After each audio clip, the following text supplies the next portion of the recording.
Paul Edwards is the CCO of Foxtel, and he's going to be talking about doing better, the evolving investor expectations around societal values. So over to you, Paul. Thanks so much, Scott. Fantastic. Welcome to this session of the Page Annual Conference. Sadly, we're not in Paris, and I'm in my spare room in lockdown Melbourne. We've been here, I think, for about 8 or 9 weeks trying to get our numbers down. It's late evening in the US and Wednesday around midday here in Australia. We've got a lot to cover with our 3 guests, and we may not have a lot of time for too many questions, but if you've got them, please put them in the chat facility and I'll do my best to get to them. So today's session is in 2 parts. The first is a discussion with Joe Aston from the Australian Financial Review, one of Australia's most read and business columnists. For those of you who are not from Australia and who may not have read Joe's Rear Window column, it is actually the first thing any politician, business executive or corporate communication heads reads in the morning to understand who's been skewered and to enjoy, or perhaps not enjoy, the acid wit that Joe brings to the column and his coverage of business in Australia. The other thing that you should know is that Joe's talents extend to persuading his Sydney editors to allow him to work in LA, something that a year ago amazed us all. But in today's COVID world, working remotely seems rather dull and commonplace. Anyway, welcome, Joe. Thanks, Paul. Joe, over the past decade, there's been a much greater focus on ESG by superannuation funds, our pension funds here in Australia, and large institutional investors. But as we've seen with recent events at 3 major companies in or based in Australia, AMP, Rio Tinto and QBE, who've all of them lost their chair or chief executive or both on ESG-related issues, institutional investors are now powerful, but they also seem to be reactive.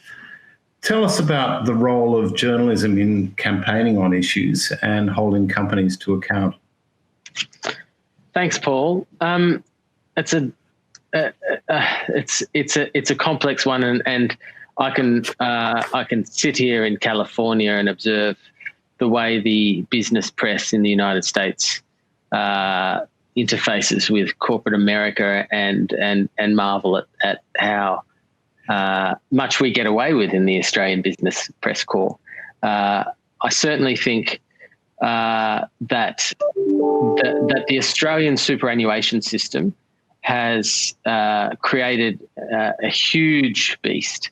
9.5% of people's income in Australia is automatically sent into this. The vast majority of that goes into the industry superannuation funds, the pension funds, which then act as large institutional investors, and increasingly, as their funds under management have grown, they've really had incredible power.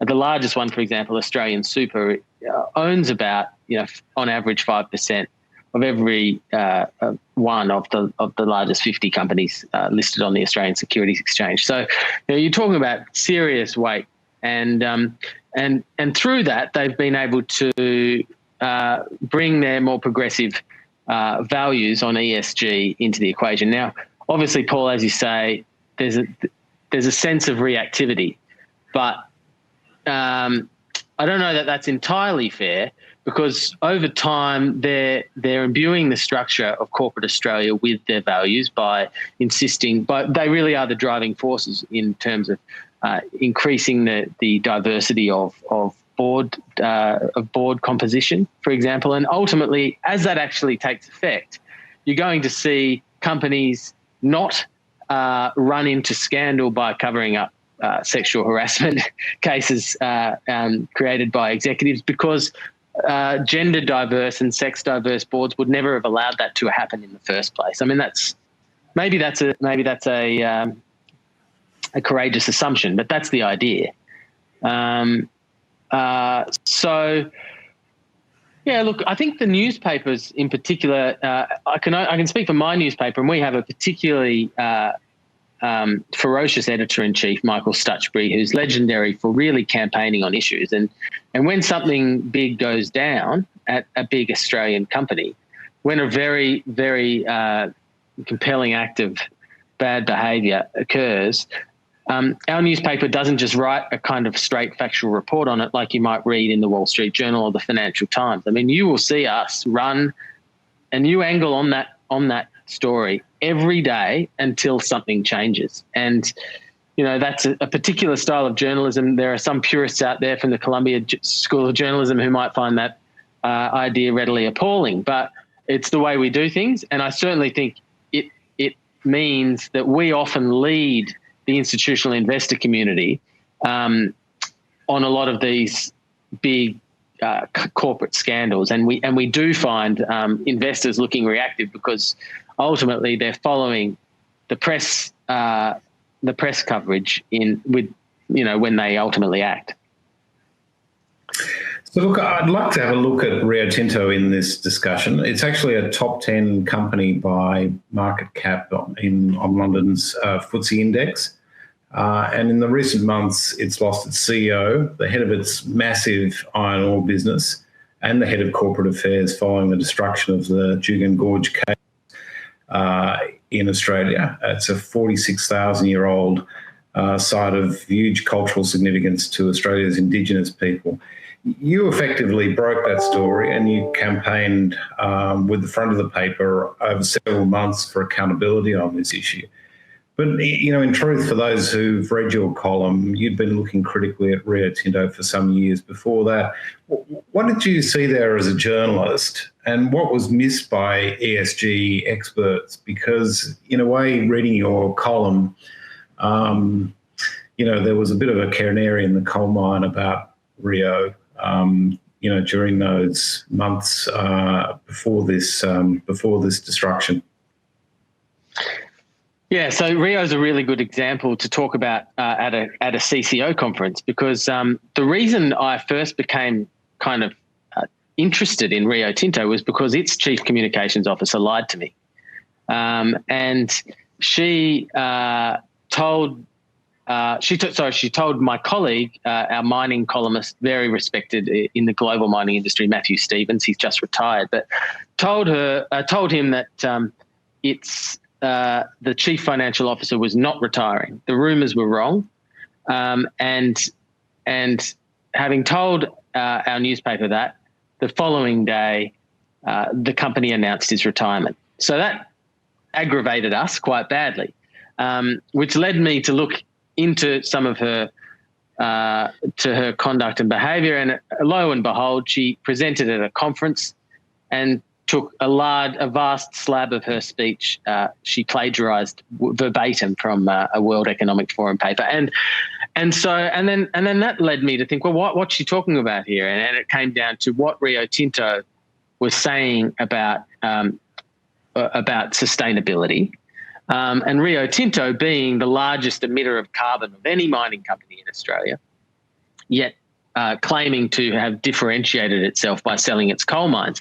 So it would come out with all of these grand statements, all of these grand publications, and by the way, successfully placate ESG investors who choose whether or not a company is ESG pure enough to be on a particular index, successfully placate those experts by saying that they were sustainable because they'd sold their coal mines, when in actual fact they remained, I think, more than twice as much carbon they were emitting than the largest coal miner in Australia, because they also mine aluminium, which is very carbon intensive, and so on and so forth. So, I mean, I had really had them on the radar, and then, of course, they blew up a cave in Western Australia that, as you say, had evidence of human occupation 46,000 years ago. It is a cultural site 8 times older than Stonehenge. The traditional Aboriginal owners of that land asked them not to blow it up. They blew it up anyway. And when that occurred, it was almost like a delayed force field perhaps a poor metaphor to use, but the Australian community took some time for that act to sink in. But as it did sink in, I can tell you the level of disgust at this company and what they had done was unbelievable.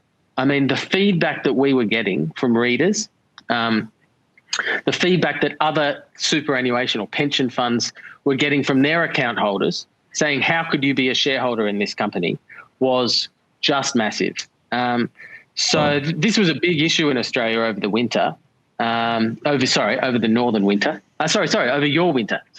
Over the previous, this occurred in late May and then June, July, August, and we just did not stop at the Financial Review. We ran this story as a developing issue and did not relent the pressure, and that led, I think, a lot of the pension funds in Australia to force the chairman to act, and the CEO's gone, as you say. The head of Iron Ore is gone, and now the head of the chief communications officer is gone as well. So I think really what you were pointing out earlier, and that part of that conversation was really greenwash. And I know Rio Tinto historically had been a leader on Indigenous rights, if you go back kind of 20 years, and still endorsing some significant issues around Indigenous affairs here, the Uluru Statement from the Heart, and participating in national reconciliation, but in the same week, destroying sites of cultural significance. I know from working inside large companies that these decisions involve every area of the company. Whether that's boards, and it's often easy with charismatic or forceful CEOs for boards or executives to fall in behind them. What's your view on how these cultures develop inside companies, and what are the range of governance measures that you think need to be addressed inside companies to stop these kind of things happening? Yeah, that's a tough one. I mean, we can talk till the wallpaper comes off about what theoretically one should do, but ultimately the CEO sets the culture of an organisation. And if the CEO of an organisation is somebody who doesn't accept bad news, who doesn't accept being second guessed, who doesn't accept robust debate, then you're going to have a lot of problems. And unfortunately, that's what I think has happened in this case. It's certainly in the case of Rio Tinto, because they, as you say, they had the best cultural, social performance teams. They had anthropologists who were the absolute creme de la creme of the global mining industry, who reported directly to the board, by the way, from the mid-1990s. And over time, a succession of CEOs, not just the last one, has kind of minimised that role in the organisation and pushed it down. And interestingly enough, it came into where community relations reported directly into corporate communications as part of the broader corporate affairs remit. Now, communities is quite often a natural fit in the function of communications. But in the mining industry, where you're dealing with stakeholder relations, look, in the end, maybe it wasn't a structural problem. I don't have an issue with anthropologists reporting into a group corporate affairs function if the head of that group corporate affairs function takes it seriously and understands it and respects it. I don't know that I'm sure, what you can design in terms of a structure that can kind of prevent things like this happening otherwise. Yeah. I'll just come on, since we have a conference here for CCOs, and you've worked on the inside yourself at Qantas and a number of other large corporations. What is your message to us about the roles we need to play inside the company? I mean, you're really kind of there talking about our ability to speak truth to power. if you like. But, give us your view on how we can better be doing our roles. Yeah, oh God, I worry about saying the wrong thing here or saying something unoriginal, but I'm giving you guys free advice how to do your jobs. Look, I think the best corporate communications practitioners continue to practice, and there is a risk of, and I say practice at the front line, there's a risk of the professionalisation of communications functions, of becoming bureaucrats, managing enormous teams, not actually being there, dealing regularly with journalists, politicians, bureaucrats, community leaders, because it's really that's what you're there for in the organisation, to then be looking outward to the finance function or to the chief executive or even to the board, and feeding the feedback, feeding that feedback through. It's very hard to do if you're not in contact with those decision makers. There's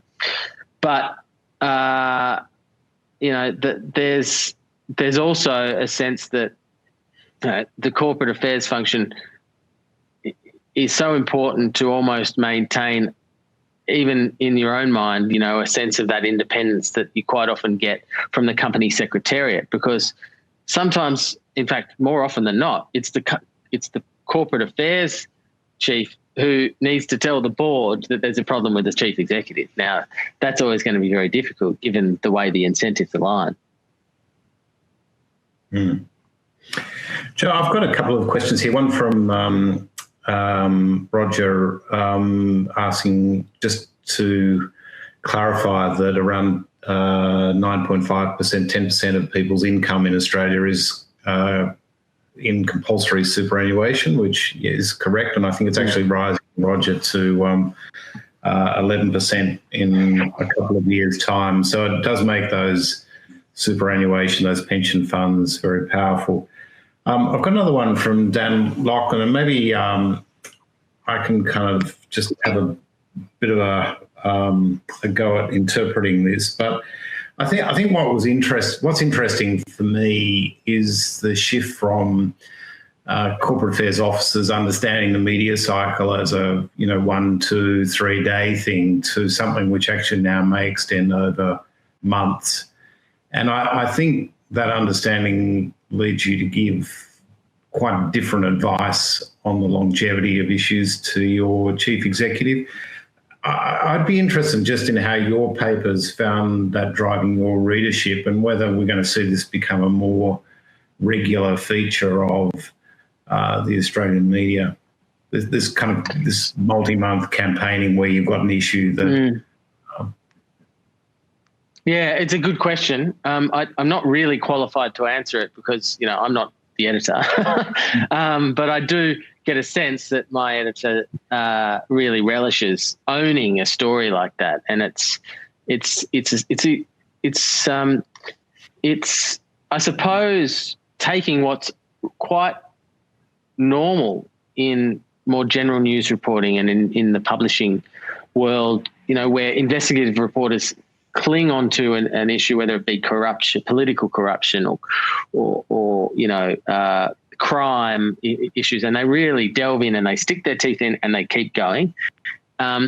It's really just bringing that sensibility to corporate coverage, and I certainly think it's been a success for us on the numbers. It's a huge driver of subscriptions and audience engagement. The longer the issue continues, the more in-depth the readership is prepared to go. And which is why you do see this kind of snowball effect where, by the 4th week or the 5th week or the 12th week, it's not just a news story that we're operating. You've got a news story and 3 different columnists putting their view on it on the same day. And that's where Rio Tinto got to. And that's where a couple of others got to as well. I do think it's going to be a continuing trend. And I agree with you. I'm sure that any CCO would give very different advice to their management team if they thought, it's one thing to say, and understandable to say, listen, this will blow over in a few days. Let's just keep our head down. And then when you now have to pause and think, I probably can't say that. There's every chance that this is going to go for weeks if we don't play this right. If we don't, cut off the gangrenous arm, it's going to spread right through. And that's, look, for me, I think it's fantastic because it's a driver of accountability.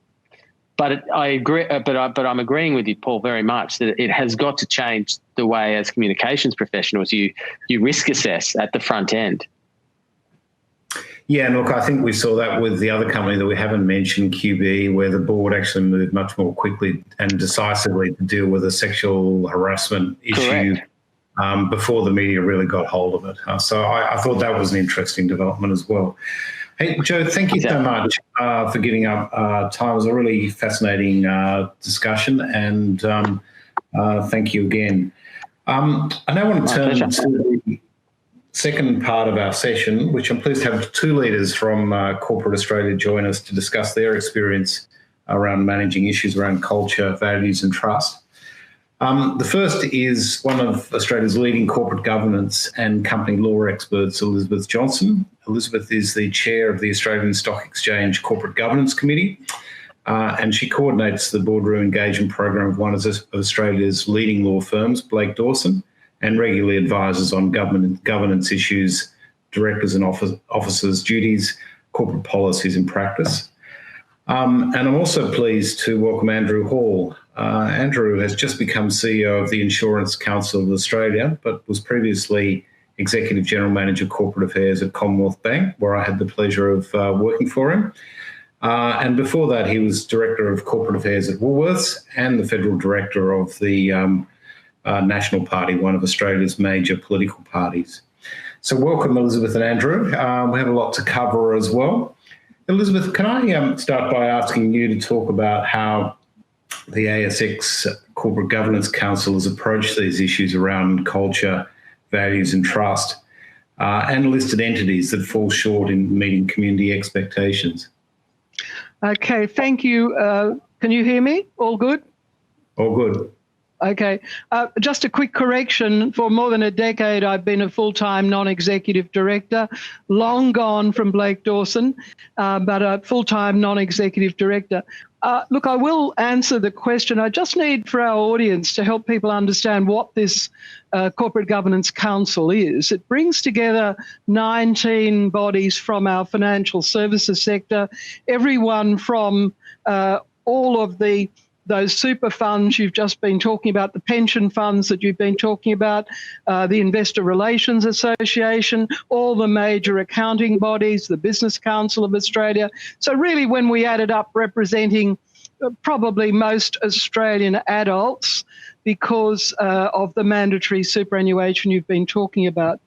So this council's been around since 2002, and what we were doing in the last couple of years was reflecting on the changing expectations, the changing focus on accountability.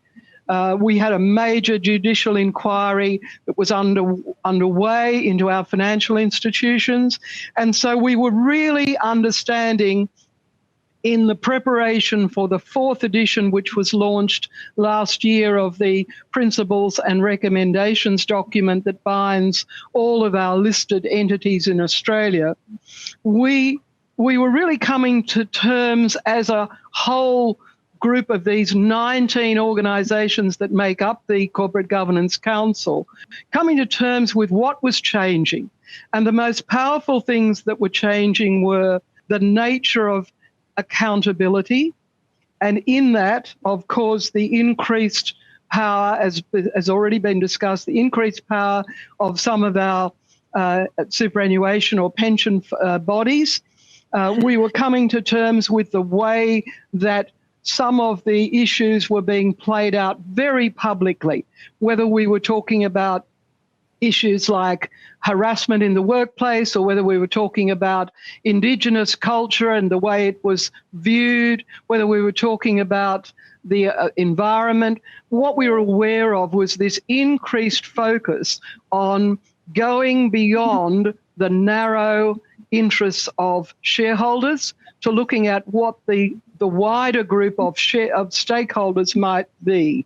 So this was a movement, a progression that had been happening for some years. When we started preparing this document in 2017-18, we received hundreds and hundreds of submissions. We worked as a council and ultimately released a document. So we were struggling with trying to understand the journey we were on in corporate Australia, the journey we were on with our investor groups, the journey we were on with ordinary Australians who, in very large numbers, had real skin in the game through their pension funds. Perhaps as a follow-up, and you mentioned the journey that you were on, in light of the recent issues at AMP and Rio Tinto, I'd just be interested in your perspective on whether the bar for a term you use in the guidelines, the reasonable expectations of most investors in most situations, is that bar being lifted faster than you anticipated? I think we've been on a progressive journey, and I think it's related to the discussion in the boardroom now about the actual role of the modern corporation. Once upon a time, the technical view was it was about the shareholder group only. But I don't think we're ever going to go back to saying that in its complete and purest legalistic way. The responsibilities that corporations have to their wider communities, to the communities in which they operate, is really getting the spotlight upon it. Now, what I think has changed in 2020 in Australia is the way in which boards have reacted. So, and I say this as a serving non-executive director, I think that the conversation in the boardroom now about governance is a sharper, more focused conversation around what accountability truly means. What does transparency really mean?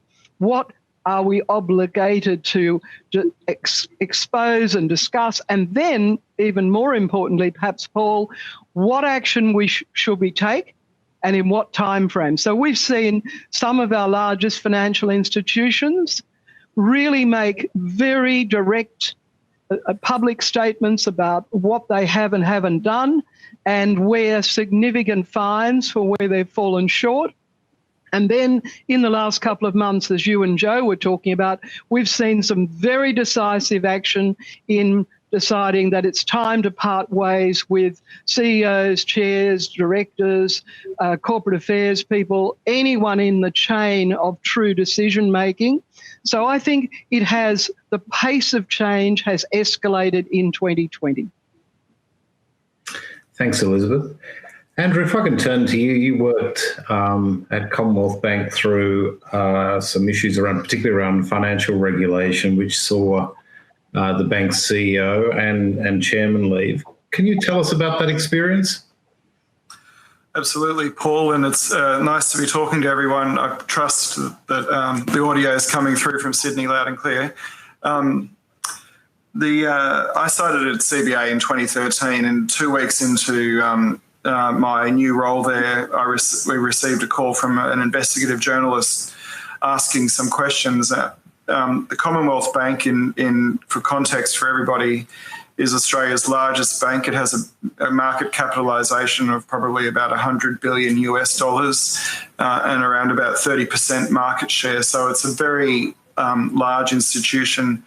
Was previously in government hands, privatised 20 years ago, and a very large investor base sitting beneath it. It also was the outcome of a lot of growth over those years that a lot of banks had done, where they had also acquired adjacencies like financial planning, insurance, and other financial products. And about then, we started receiving some inquiries about what may or may not have been going on in some of the quite small divisions of the bank. And one thing led to another, which resulted in an Australian Senate inquiry into the financial planning arrangements, wealth management arrangements that the bank was running. Then issues erupted around life insurance and how those were being managed by the bank. And then by 2016, 2017, issues had erupted around money laundering and compliance with money laundering rules in this country. All the time, though, the bank was probably one of the Australian Stock Exchange top performers. It would return, between $9 and $10 billion in profit. It was very much a darling of mum and dad investors in terms of paying a dividend. And so through all that period, there was a lot of turmoil that resulted in the chairman standing down early, the CEO resigning and being replaced by an internal appointment, and then probably a massive upheaval right across the executive teams and a large program of divestments that saw the bank basically move back to being a bank and divest anything that wasn't core to its basic business. It was one hell of an experience, Paul, and I can tell you I feel everything that Joe mentioned and Elizabeth talked about around three things in particular: accountability,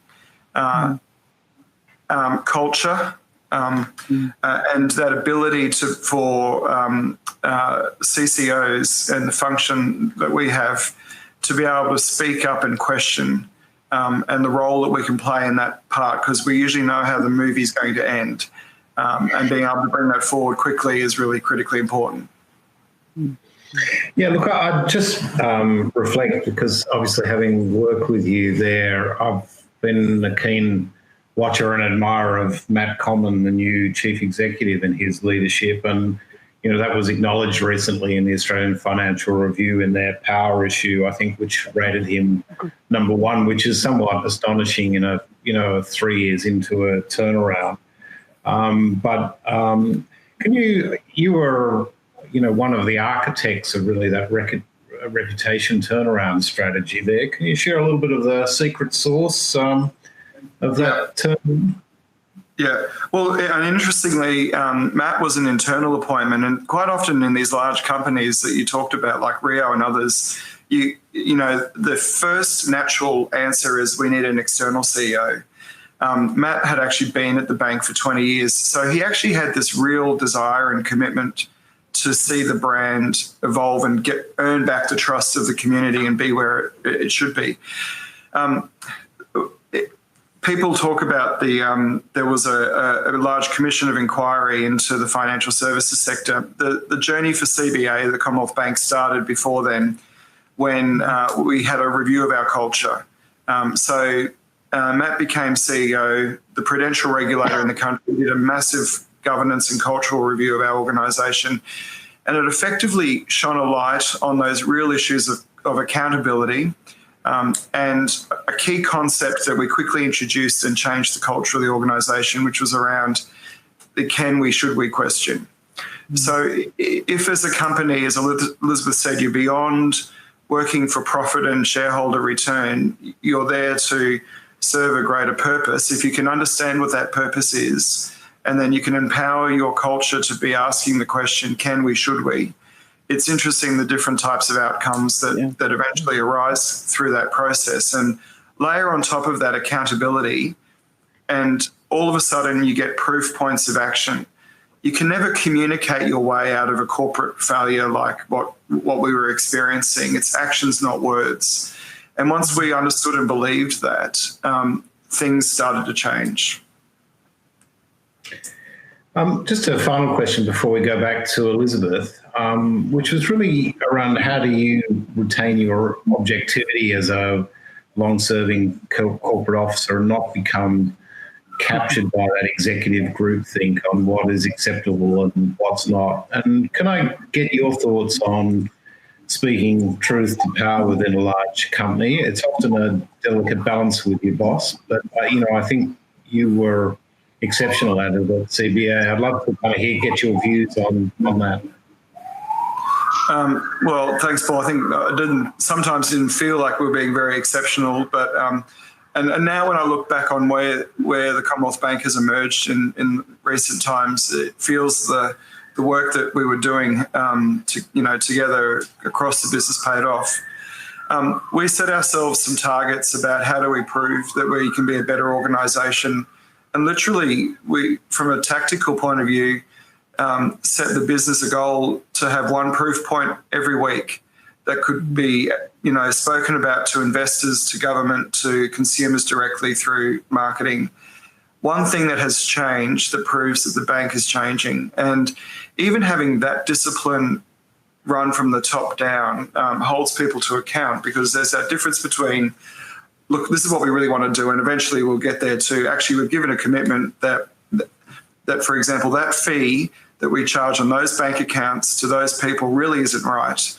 We don't make that much profit out of it. In fact, what we should be doing is reallocating how that whole offer or product works. Okay, we'll do that and it'll be ready in 4 weeks and we'll go to market and talk about it. I think the second thing that we then came out of that was we realised that in all markets, when you're particularly the largest in the market, you set the pace. And the minute you up the standards for what you expect of yourself, you actually bring the rest of the sector along with you. And there was one point where we eliminated the fees that we were charging people to withdraw cash out of a cash machine, which was, we had the research, we had everything to prove it was the most hated fee. It raised, I think, only $40 million out of a $10 billion profit, but it just reminded customers, how we were not on their side. And that removal triggered a chain of other events. And I think it stopped and enabled people to sit up and start listening to what we had to say. And just before I finish, one more thing, Paul, I guess. When you've done something wrong, it's really important to apologise. And I can't stress how often you'd have lawyers, as much as I love lawyers and rely on lawyers a lot, the lawyers in the room hated the word sorry. And when you actually felt authentically, genuinely sorry that this mistake had come about, not through misconduct, but literally through process stuff up. And that happens. Processes do stuff up in large companies. So apologise, because if you've had a fight with someone, until you actually say sorry, they're not going to listen to another word you're saying until you actually really mean it. And we found that apologising and acknowledging what we'd done wrong before we would move to talking about how we're going to be better was fundamental in that. And it's a hard thing to do when you have lawyers perhaps encouraging you not to admit that you're sorry, when even when you're saying it, you're thinking to yourself, this must sound like a bit of spin. It generally isn't. And it does.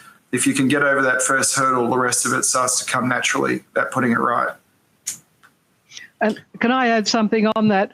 I think one of the things that really resonated in corporate Australia was the profound leadership that came through where that particular financial institution did not challenge major fines, did speak very openly and publicly to the whole community of the country, and then, as I think the point's been made so well, took action that was decisive, didn't protract this. And I say that as a non-executive director. They won an enormous respect. All who've been part of the remediation program have really earned a lot of respect, and it's now translated into the recovered position for that financial institution. So I think a lot of acknowledgement of the steps they've taken. Thanks, Elizabeth. Maybe I can come back to you and just looking at the ASX governance principles, which aren't mandatory, but if entities don't adopt them, they're required to explain why they haven't in their annual report. How have those principles and recommendations changed the role of directors in regard to issues of culture, values and trust? Perhaps I could get you to expand on the comments that you made earlier.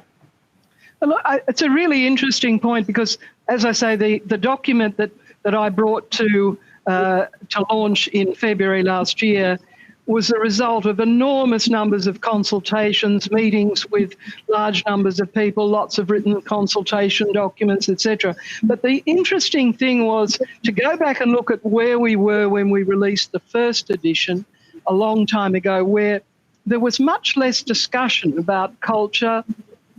People were more formulaic in some ways in the way they approached putting their first statements in. So to answer your question very directly, what I think has really changed for each and every director of every listed company in Australia is the public recognition of consequences that can quite powerfully and very immediately flow from a failure to acknowledge that governance matters. If we start with the premise that governance is really the entirety of all the structures and processes by which an entity is run, once upon a time people would say to me, all this ESG stuff, all this governance stuff is really just a luxury, icing on the cake. It's not central to business. What we've seen powerfully in our jurisdiction is the fact that the consequences for poor governance have been so profound and so massive that there's hardly a director in Australia today who would come out and say, certainly not one of the profoundly well-respected senior leaders, who would come out and say, governance is of no consequence. It is front and centre. It's in the boardroom, discussed regularly. And so even though the principles and recommendations, as you say, are not mandatory as such, if you're a listed entity in Australia, you are obliged to have a transparent report. It's usually published in your annual report or on your website, and it will set out in quite a lot of detail what you're doing to satisfy those principles, to what particular steps and processes and practices have you got in place that really meet the principles, and if you choose not to meet them, why? So that if not, why not approach, we've stayed with that, and it's working well. What we've seen, I think, in the last 2 or 3 years is the absolute clarity of consequences if you say, well, the rules don't really apply to us. We don't really have to be held accountable. Look, perhaps you're getting on to my final question, which is I was going to ask you both just to reflect on where these ESG-related issues are taking us. If you look at the shift which has occurred, I guess particularly in the last year or two, for boards, for executives, particularly the chief executive and perhaps the chief corporate affairs officer. Maybe, Andrew, you're kind of out of the corporate game now as a CCO, but I might just get you to reflect on, where you think this is taking the CCO's role, particularly in Australia. Well, Paul, I think in Australia or globally, the role's actually becoming more central. But, the role is one to question and to coach and to give guidance to the business. It's not up to the CCO to be able to talk the business's way out of whatever issue is going on at the time. So, there's a couple of pieces that come to mind. If you think about ESG, Elizabeth talked a lot about governance, and that accountability line is really important to be able to communicate internally and make a real virtue around. When I think about the environment and social issues that companies face, the fact that, in the Rio Tinto case, the fact that the anthropological team, that were bringing, the attention to the destruction of this gorge in Western Australia, were housed and put to one side was the problem.